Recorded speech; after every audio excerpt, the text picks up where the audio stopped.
Good day, boys and girls, ladies and gents. I'm with our good friend here, Scott Goodbar. Scott is an experienced instructor in mental health triage and violence prevention, works with Mental Health Commission and Fraser Health. Previously a broker and option trader, so all you Forex fanatics and the crypto traders, this is your guy. A giant nerd, self-proclaimed, who loves finding joy in silly little things. Scott, now that I've introduced you a little bit, do you want to tell us a little bit more about what you do and what you enjoy? I've worn many hats in my career, but I'm really passionate about mental health and coping mechanisms. Both my parents met as registered nurses, they're RNs, and I guess it's just in the family. So what really got me into it was feeling powerless to be able to help people. And so that drove me to become a teacher for the Mental Health Commission of Canada. So I teach triage for suicidal ideation, PTSD, depression, anxiety, substance abuse, that kind of stuff. And also I work with violence prevention for Fraser Health, basically just delivering the programs to give the kind of skills that are needed for workers to be able to manage the everyday in the healthcare field, which is singular. They don't get body armor, they don't get tools, they get beat up a lot, tragically. So yeah, that's where I got into it. Is I remember as a young man, my mom coming home from long shifts in subacute psychogeriatrics, so little old ladies that just didn't know any better, and they'd grab something and hit her because dementia is a thing. So that really kind of formed my life later on and kind of got me out of the financial world. I was in IT and options trading and regular broking and commodities for TD Waterhouse way back in the day, and I hated making money for the sake of money. So change careers. Yeah, thank you for the heartwarming and humbling story. And if it was for me, it'd be very hard for me to walk away, all this high roller lifestyle in the Playboy mansion with Hugh and whatnot, But you're a better man than I am, and I'm cool with that. I wouldn't say that, but thank you. Moving on, you mentioned suicide prevention. Yes. A used to be hot topic, not so much anymore, was the COVID lockdown, right? Mm-hmm. And personally, I dealt with a lot of people, and I mean a lot, who suffered, minor to severe mental health problems. They actually attempted suicide during the lockdown. Whether they succeeded or not, it's not for me to say today, but you have a pretty good guess, yeah? So do you mind touching base a little bit on that, how this lockdown and the quarantine affected people with mental health problems? I was actually teaching into the pandemic. Mm-hmm. One thing I do want to touch on is there is no such thing as success when it comes to suicide. So one thing much that I mind my language. There's no such thing as committing suicide. It's not a crime anymore under the criminal code. It's just death by suicide. No success or fail. I'm pretty comfortable talking about it because I teach the material. Sorry to interrupt. Between suicide and assisted suicide, is there a difference to you? There is, because I have been party to an assisted death. A friend of mine actually requested that I help him die, and I still look after his family. So, or help out, and yeah. So anyway, that aside, as far as the pandemic, I start a timer. And I knew the moment we went on lockdown, that timer, everyone synced up, and whether they knew it or not. So healthcare workers knew this was coming. And what it is time and intensity. So the longer people were cooped up and the connective tissue and their support mechanisms were removed, and the more stressors you add, you've got a very specific amount of time before humans begin to just break. Mm-hmm. And some people had better resources than others. Some people could work from home, other people couldn't.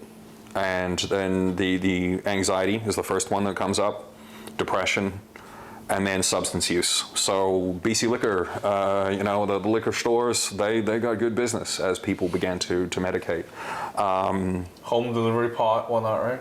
Yeah, there's that too. Any substance actually, but the alcohol is the big one because that's legal. Pot legal too?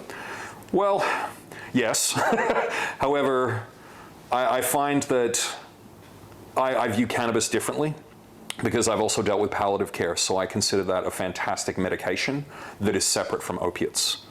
So if a person chooses cannabis over opium or any kind of opiate derivative, and it's as effective, I'm a huge advocate for it. So I actually don't see cannabis as a drug. I see it as a medication. I don't consume cannabis myself. I'm not, I can't smoke. My lungs are shredded. But if other people want to do it, I'm two flags waving. Absolutely. Oh, it's good. It's open view, right? Some people, they abuse, painkillers. I don't do that, but if they want to do that, Yeah, I teach that. It's their prerogative, right? Yep, and how they combine as well, and the effects on the body. And that's the cruel irony of substances is they work. You want to feel happy, you get 4 hours off. The problem is they don't last for 20 years. Yeah. So it's better to do the work, but yeah, temporarily. And just to clarify to some of our younger youth audiences, we're not advocating liquor, pot, or Percocets. Okay, we're just saying some people need it for various purposes. It was just, speaking to the, I noticed an uptick in it, and it was even announced on the news. People were like, "Wow, we're buying more booze." So yeah, that's where I watched as that began to happen, and then past that, that's when problems can occur if people either don't have the right support structures or don't have access to a therapist. Or do you think what the government did was right in regarding the lockdown, keeping these people who are already not so stable even more isolated and even more depressed, and pushing them to the limit? Correlation doesn't equal causation for me. The lockdown decision was a triage mechanism in order for them to gain breathing room in order to assess the risk, because you don't know what you don't know. So well, what are the risks? And that there's nothing more terrifying than a doctor looking at you going, so I don't look at it through the lens of the right or the wrong thing to do. I look at how effective it was and was it required. And the less people know about something, the more of an opinion they have. I have multiple views on the lockdown and its different outcomes, for good or for bad. What about strictly only, in correlation to mental health? Do you think, let's say, God forbid, that happens again, should they do something different regarding people with, visible mental health deficiencies, and maybe, what do you think? A lockdown is something for physical health. You can't take into account the mental health, because the alternative is an increase in fatalities, and nothing rocks your mental health more than your family members dying. So you kind of see like they're both bad options. Which one do you get to choose? Well, so it's a divisive issue. Like, I'm biased in this topic. That's why I don't want to twist your arm. But personally, during the COVID, I had 0 friends or family who died from the virus, and I have, let's say, quite a few, if not many, people who took their own lives due to mental depression. So with your expert opinion, again, you don't need to toot my personal bias. What do you think about that? Yeah. The problem there is that I can't fall into the solipsism of just having my own blinkers and my experience and using it as the stats. Population-wise, the people that had the most fatalities were the ones who couldn't isolate. Okay. So it's I can't really speak to that because my area is triage, not so much treatment. Right. So I'm always going to plug a person into a professional instead of trying to treat them. So I'm look at me in my discipline as the ambulance officer. You're only going to be in the ambulance for a short amount of time. So I'm very much along that lines. My perspective on whether it was the right thing to do. There's no good answer in a pandemic when you have that kind I of think stuff. we kind of misunderstood each other. I'm not really asking about was the quarantine correct, or should people be quarantined. I'm more interested in what you think about the people, like the people with the mental health problems, whether pre-existing or happened. Catastrophic. Yeah. Like what about that? It always comes down to, I describe it as kind of two tubes of liquid. Yeah. And one is your suffering level, and one is your coping mechanism. Yeah. And so if your coping mechanisms are here, and here's your level of suffering, this gap is your shock absorber for your mental health. If your coping mechanisms are taken away, this is your risk of suicide. And so those things can move inside a day. And most people, they have good connective tissue with family, or they have their friends, or selected or chosen family. The lockdown itself wasn't the problem. What it did was it exacerbated existing deficiencies in people's coping mechanisms around finances and ability to interact or access services. And support, right? Yeah, and so not being able to get a hold of those services because they couldn't physically go into a healthcare facility or couldn't visit a family member.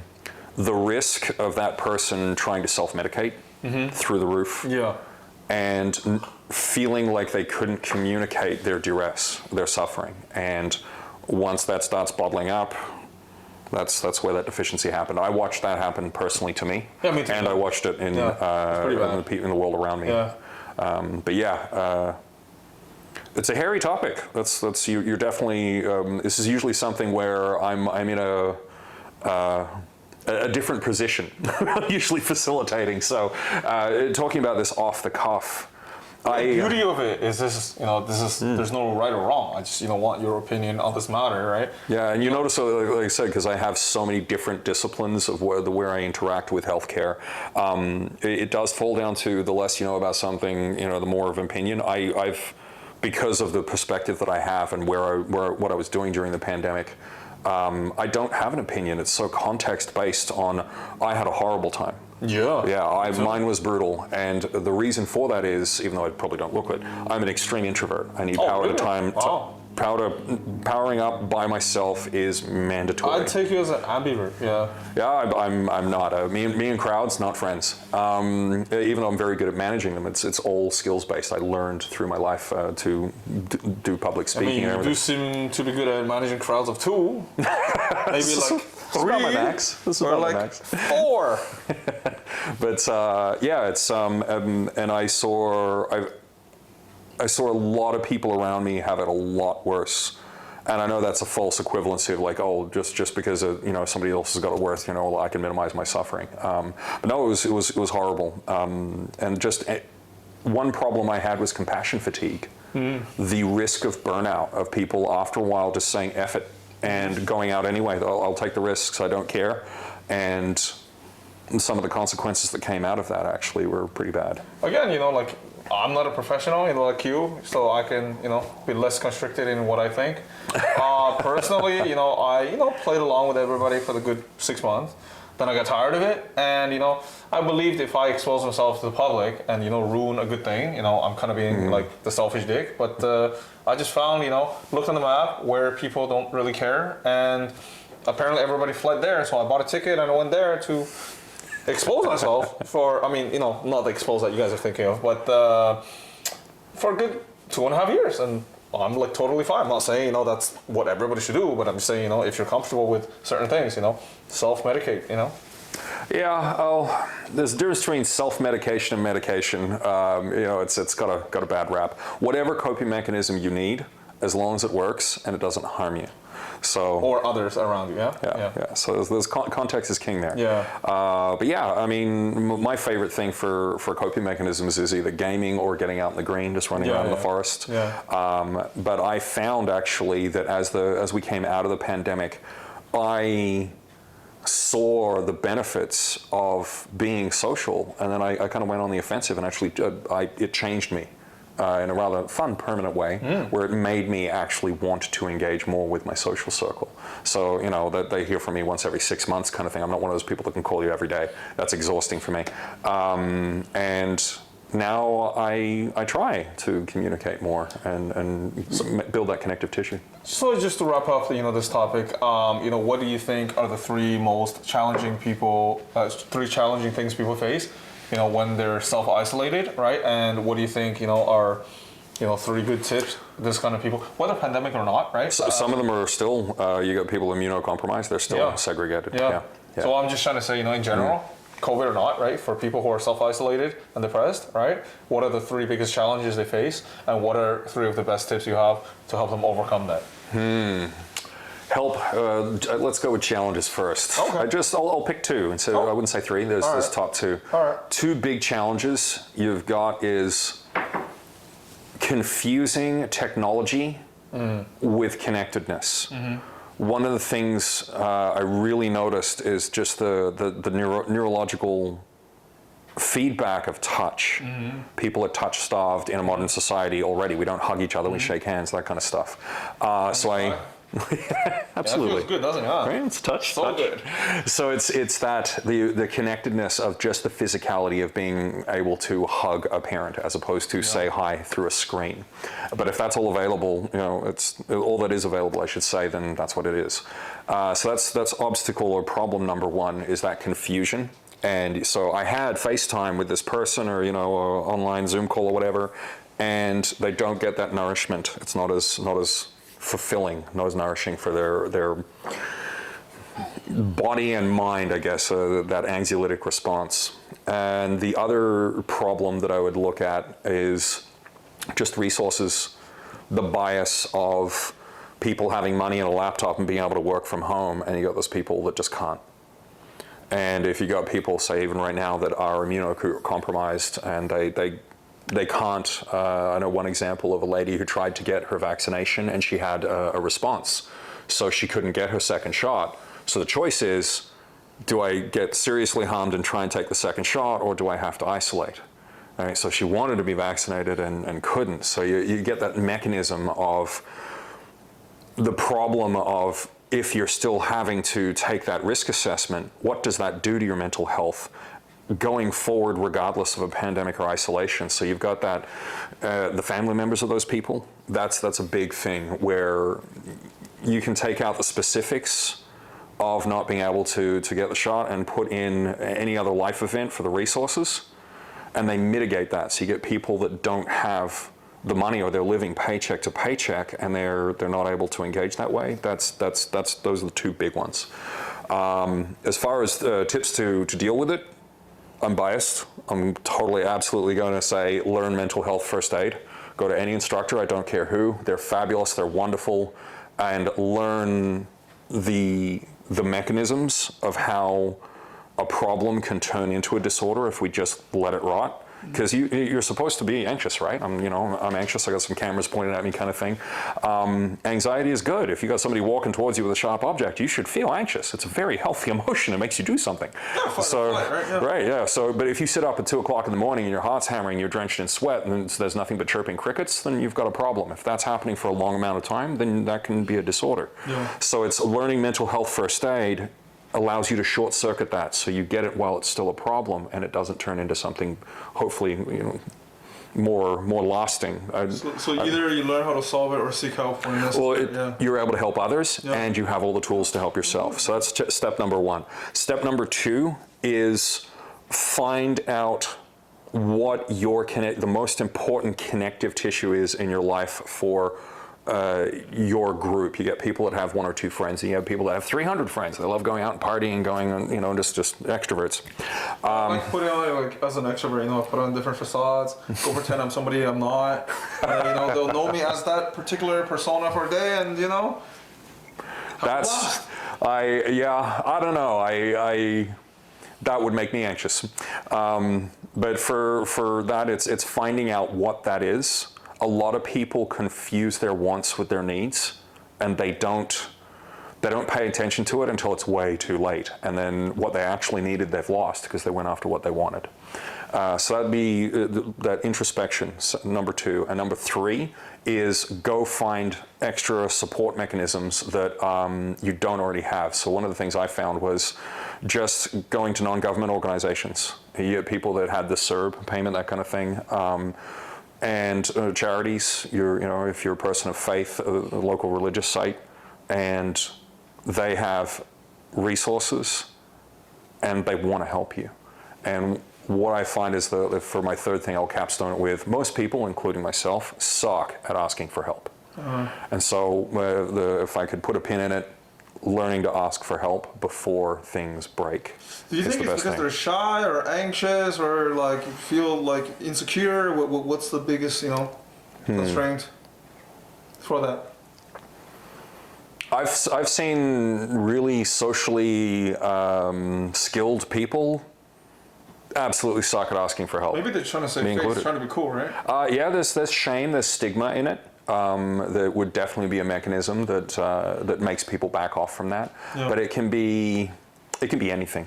It can be anything. I find it can be anything from shame to just not admitting there's a problem and just thinking that they're fine. Their baseline is in a bad place, but they just take it as normal. So is there any way to help them stop deluding themselves or stop trying to save face and coming out of the shell? Oh, if you get a magic wand like that helps people get rid of that, and tell me what it is.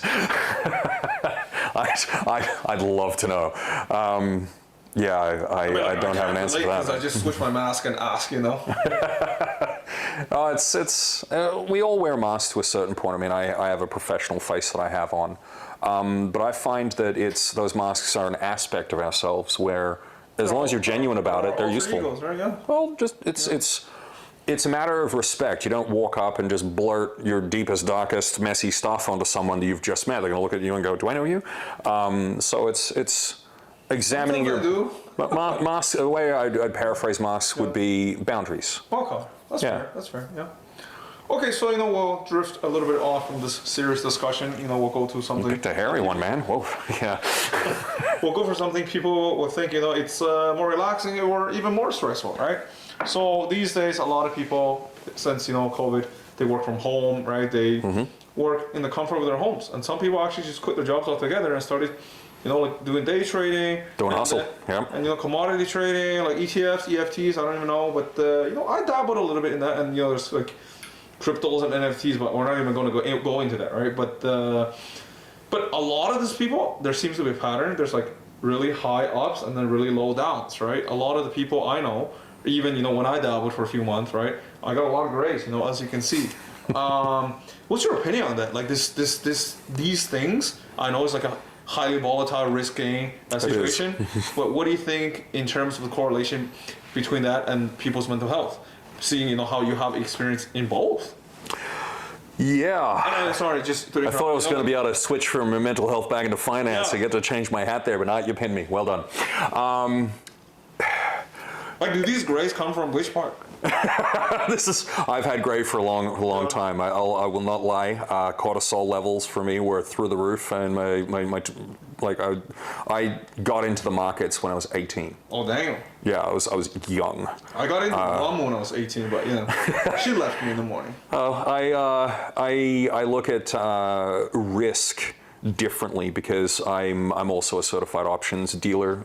Like if I don't add ASX in brackets after some of my credentials, I become a dentist. All right, so you got to watch the ADA after the name. I don't add letters after my name. I don't care. But the world I was in was commodities, derivatives, and then just straight equities, and a little bit of debt market. I look at the current risk profiles, everything. I'm not even touching crypto. I knew exactly what that was the moment it came out. Yeah. I'm not going to say I told you so because I'm not touching it. Speculative stuff that actually is a liquid medium of exchange and store of value. When you're gambling like that, and it is gambling, you're taking a risk. I usually correlate with things. So the best way I can describe it is, how do you treat your car insurance? And this is me kind of trimming a lot of nuance off, but it does simplify it for people when they're investing. And I go, okay, what are you doing when you're taking out car insurance? And I go, well, I'm protecting me. Describe how that works. What do you mean protecting you? Oh, well, in case I get hurt. I'm like, oh, okay, let's take out all of that. What are you doing? Oh, I'm being safer, or it's mandatory. Everyone has a different answer. You just keep chopping until you come down to the fundamental mechanic that you're betting you will crash the car. The insurance company bets you that you won't, and you get behind the wheel and try to lose the bet. That is literally what happens. And then in order to hold that bet, they charge you $1,600 or whatever the premium is. Oh yeah. And if you win, they buy you a new car. And then you get behind the wheel and you try to lose. All right, so in the markets, this is the way I segue back into the markets, is you smash that car into the first tree you see. So you wouldn't drive a $500,000 dollar Lamborghini Around without comprehensive insurance. Okay, so do you drive your stocks around without comprehensive The thing insurance? is, they don't have that, right? Oh, they are, and so that's the issue is that the people that buy and sell the insurance on stocks, that's where you get that the derivative market. Right. And so when you've got people willingly trying to win a brand new car as many times as they possibly can inside a day, you kind of see just simply putting it in that context. You're like, that's a bit broken. So if you're willfully putting yourself in that position and you're doing it because it's your livelihood as opposed to long-term investing, it makes you poor outcomes. You're paying brokerage constantly. You're stressed all the time, and it colors your worldview. It makes you very merciless in a weird way. So, and that's going to jack your stress. It's just a bad idea. Don't do it. Also, with automated trading systems and huge hedge funds, with professionals who have their like a $35,000 feed and the right teams of analysts, your average Joe Blow, six-pack bloke with his little app trade, no. And you got some guy in his little home office trying to measure up against that kind of hardware, that kind of computing power, resources, and industry knowledge. They're going to be 3 to 4 steps ahead. You got these online trading platforms saying, oh, we have the research. Great. If you're researching stocks and you're doing all this buying and selling, let the other shoe drop and go be a broker, and then you got the guys in the market and they're not part of those large mechanisms, and it still burns them out. On the other side of the fence, so you're saying basically even the pros get burned out, so these average Joes should just not touch it, right? No, I'm not saying they shouldn't touch it. It's you should understand what you're doing. Yeah, so basically it's like you can go to your dentist who went through dental school and 5 years of practice, or you can do it yourself. To my house and do it for $50, right? I mean, like, I look like a trustworthy guy, no? Trust is the other problem. Is a lot of people they want to make money now, and you can't trust it's like gambling. You want to make money now. No. Go to Vegas. No. And no one complains in Vegas when they're winning. Yeah. All right, so same thing with the stock market. No one complains when they're winning. So where's that stress coming from? How many times are you losing is the question you should be asking. And why are you gambling so much? So, when do these people need to understand it's time to stop and walk away? Well, if you're a broker, it takes about a half a decade, Exhibit A. I was more on the IT side, so even though I could buy and sell stocks and all that kind of stuff, I identified, so here's a pro tip, is find people that you have a skill and they don't have it. So my mistake when I was young, and I was like, 17, 18, I wanted to work at IT firms, and I found that I was in with all these other IT guys. They knew how to code as well. I was not special. However, if you go to a bank, a brokerage, or a lawyer, they have no idea what they're doing with their computers. You're a rock star. Okay, so that's exactly what I did. So, I was in the industry when market depth, you didn't just get buy and sell. Market depth was a thing. We actually had to give it to people, so we had to figure out a way to let them see what the dealers saw. And as the world has progressed, pretty much there is no barrier. You get the same Moody's report that everyone else does. So then the other question you got to ask is, is there insider trading? What don't you know? Yeah. It comes out in the wash. You got all these fraudulent companies, Yeah. Theranos, FTX. I'm not touching. Yeah. All these things. It just comes out. So the anxiety around needing to do stuff every day. If I would invest, I'd look at it maybe once every 6 months, and leave it the hell alone. And how do you deal with people with like impulsive buy, impulsive sell? They just shouldn't trade at all, right? They're a godsend of brokers because they just stack up commission. That's just brokerage. But looking at the mental health side of it, to specifically answer your question, they don't have the stomach for it, just don't do it, right? It's not a matter of stomach. In fact, you can have someone who's a complete coward and they're an amazing trader. Okay. The issue is perspective, Right. and size. So it comes down to for your mental health. You can't afford to lose. Right. Mental health is you're investing with that 10% that you're putting aside, and you're socking it away, and you're looking for medium to high risk, not extreme risk. And if you are driving $500,000 worth of stock around on a stock market, you probably want to take out some insurance for $800, or it's a little bit more than that, but go find out what the premiums are on a put option. So, and that's really where a lot of people, they think they're financially fluent. Even stockbrokers think they're financially fluent. But if I want to make a room go quiet, I go, okay, especially full of brokers, I'm like, what's the best investment for a company risk-wise? Right now, the second. And I don't mean a company recommendation, the mechanism. They go, oh, well, you buy stock or preferred shares or, whatever. And I'm like, you sure? Because if that company goes under, who lines up first? Equities are at the end. You're lost. It's the debts. So why are you not all in the bond market? And then you got these guys that think they're the big swing and whatever. I've got so much money, they go into the bond market and they square up against the Fed and other reserve banks for countries. And they realize they are not a big fish. They don't even exist. And that is something where a lot of people don't have that perspective for their mental health. They think they've got it. And then when they lose, it's a major ego hit. I screwed up. And not really taking into account, not zooming their mind back and going, you're not in control here.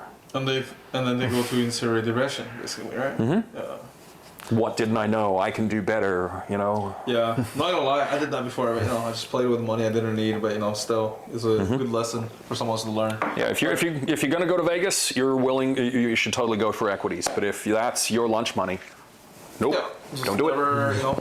Put yourself in a position that you put yourself at risk and play with what you shouldn't be playing with. And I'm very mindful, and I'm famous for saying this, is I'm like a broken record sometimes, is I avoid advice. And you notice I make suggestions and I couch things, because if I get it right, you keep coming back like an addict, and if I get it wrong, you have someone other than yourself to blame. Fair? Yeah. Right. So don't give people advice. Yeah. Don't even seek advice, because good advice for me financially would put you in a hole that you'll never see the light of day from, or vice versa, right? So if it's such good advice, the most dangerous and lethal advice is free. Right. So all of those free articles you don't have to pay for, all that research, all that advice, go get information. So if I had to advise you, you want me to know you, I'd have to sit down and find out what kind of investor you are, what's your risk tolerance, what are your actual goals? And then that is very much like a diet plan. You either stick to it or you don't. Either way, it's not my jam. I provide you the information that you're going to need for financial literacy, and then you get to make your decisions, and you either invest that way or you don't, and it screws up or it doesn't, depending on your risk profile. And so when I look at people's mental health, once they have that plan and it's tailored for them and it's the correct advice, their mental health improves. But I find people have a way crappier relationship with money than they do with their own spouse. Yeah. True. Like it's brutal.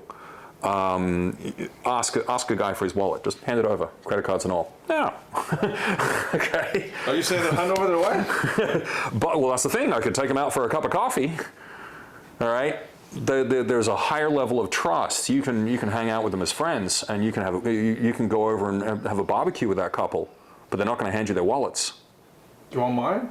Yes. I think you could easily go on the offensive here and just toss me the wallet, but you kind of see my point, where the mental health comes from mechanism, not result. Yeah. Like, I have money, I don't have money has nothing to do with your mental health. You can have a person who's broke as hell and they're really happy. Yeah. They're chill.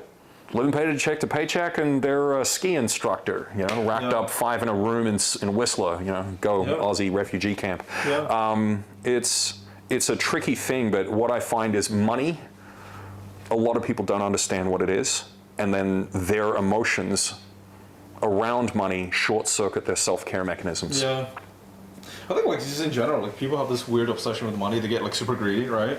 I was recently in Ukraine, volunteering a little bit, and near the train station there were a lot of gypsy children, right?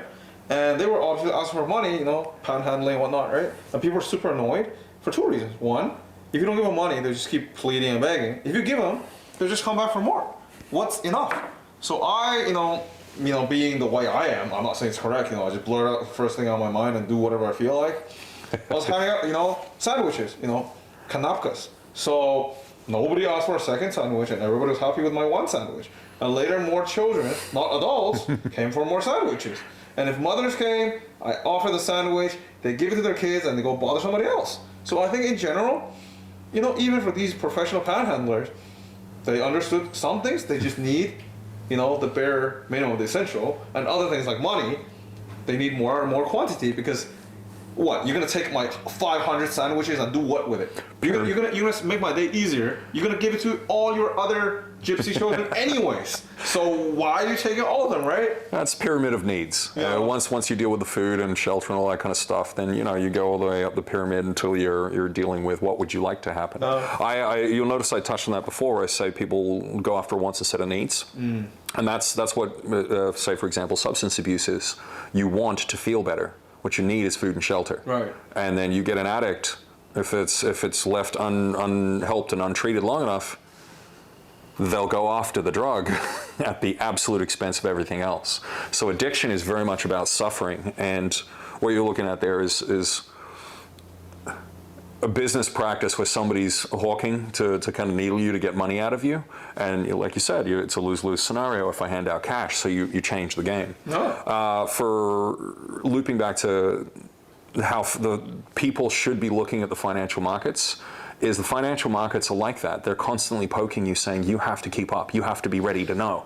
And I go, great, I don't care about the earnings report that came out yesterday. Yeah. I want to see the last 20. And a lot of times manipulated. Like if you look, like for example, I'm not telling everybody to touch anything I'm saying, by the way, right? I'm just not professional. I'm pro losing money if you look at my portfolio. But in terms of this news talking about oil is gonna go up, it goes down or it goes up. Like every time people get hyped about something, it's usually the wrong information on the media. It's free advice. Yeah, and bad free advice. Well,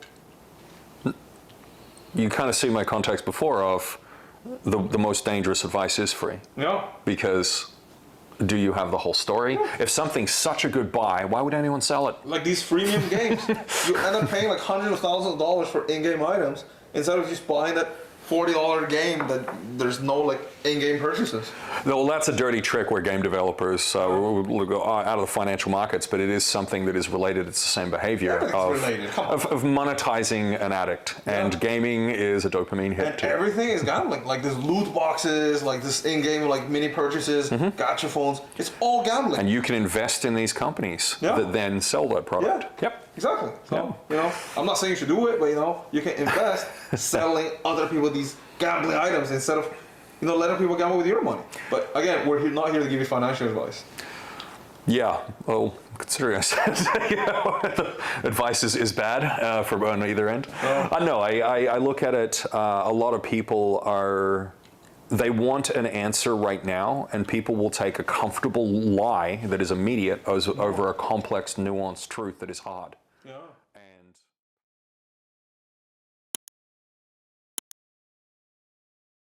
more sandwiches. And if mothers came, I offer the sandwich, they give it to their kids, and they go bother somebody else. So I think in general, even for these professional panhandlers, they understood some things, they just need the bare minimum, the essential, and other things like money, they need more and more quantity because what? You're gonna take my 500 sandwiches and do what with it? You're gonna make my day easier. You're gonna give it to all your other gypsy children anyways. So